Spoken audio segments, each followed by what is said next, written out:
যখন কাফেররা গোপনে ষড়যন্ত্র করেছে, ষড়যন্ত্রের জবাব আসমান থেকে আসবে কি আসবে না? ওয়া মাকারু ওয়া মাকারাল্লাহ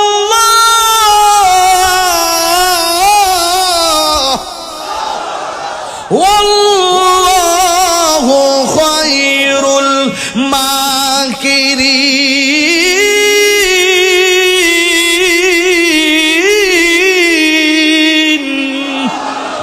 তুমি যতই কৌশল করো না কেন, সব কৌশলের জবাব আল্লাহ দিবে।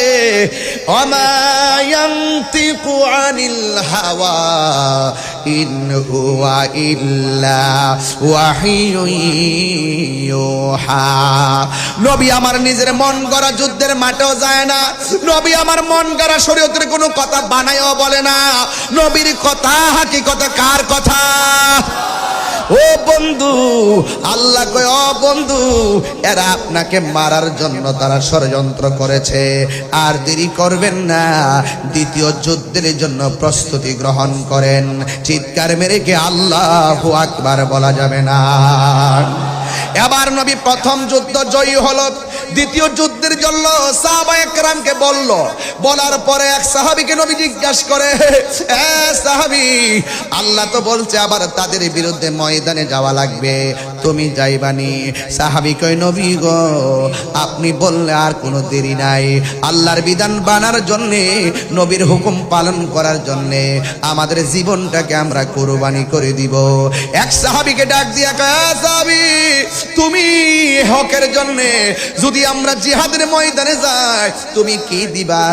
ওই সাহাবী ডাক দিয়া কয়, ইয়া রাসূলুল্লাহ, খেজুরের একটা বাগান ছিল, এই বাগানের খেজুর বিক্রি করলে যত টাকা হবে আমি সব হকের জন্য, দ্বীনের জন্য ব্যয় করে দিব। আর একটা সাহাবী কোনায় দাঁড়ায়া দাঁড়ায়া চোখের পানি মুবারক সাইরা কান্দে। আপনারা জবান খুলে বলেন, আশেকের চোখের পানির দাম আছে না নাই? ফালইউদহাকু কালিলাও ওয়ালইয়াবকু কাসীরা। আল্লাহ বলে, বান্দারে, তোমরা কম কম করে হাসো, বেশি বেশি করে কাঁদো।